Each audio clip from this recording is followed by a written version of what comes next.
un pintor, l'art pot tenir diverses intencions, té diverses facetes, diferents punts de vista.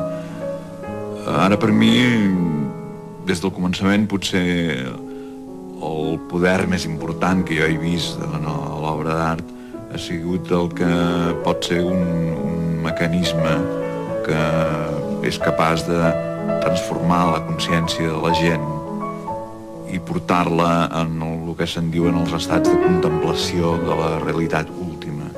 O sigui, aquest per mi seria el valor essencial de la pintura.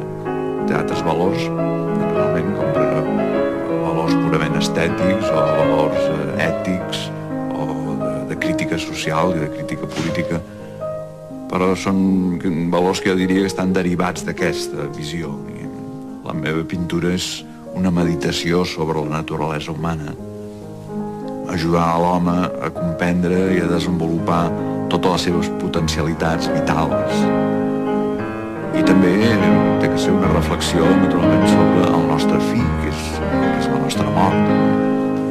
Potser més que ajudar a la gent a meditar sobre la mort, a mi el que m'agrada és fer-los meditar sobre el dolor que tota vida comporta.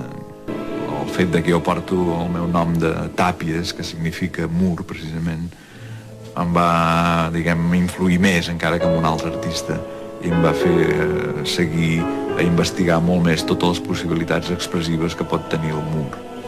Des del mur en si mateix, com a barrera, com a tanca, com a mur de presó, o també per lo que hi pot haver escrit damunt d'un mur, els grafitis dels carrers.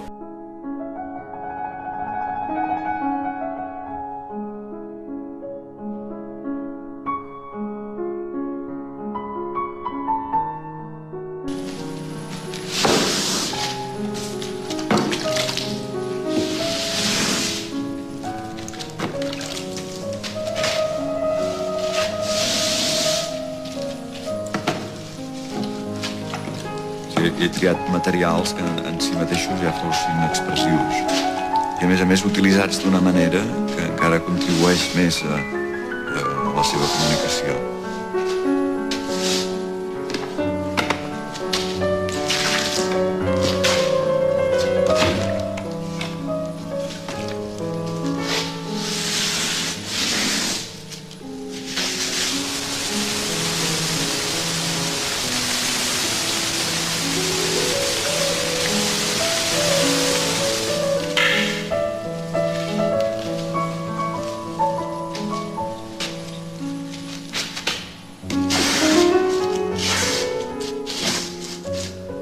Llavors jo mateix em poso com uns paranys, unes trampes, per poder separar, aquests dos mons.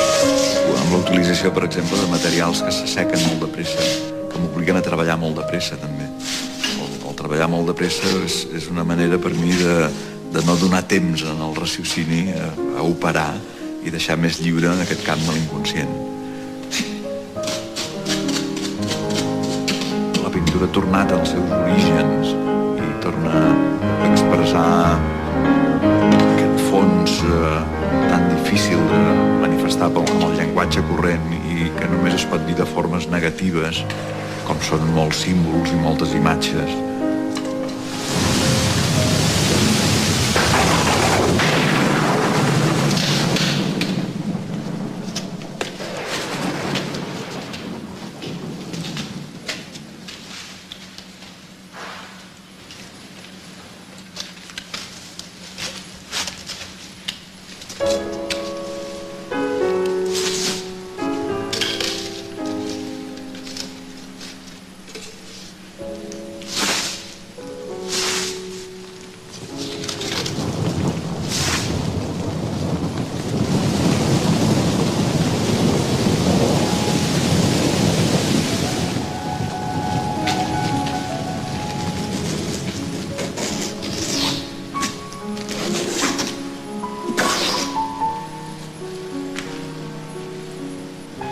Normalment es diu que la pintura es composa de formes i colors, però jo vaig trobar també que es podia especular molt amb aquest tercer element, que és la textura. A mi em semblava que usant uns materials gruixuts que poguessin ser manipulats de formes violents, amb esquerdes i rascades.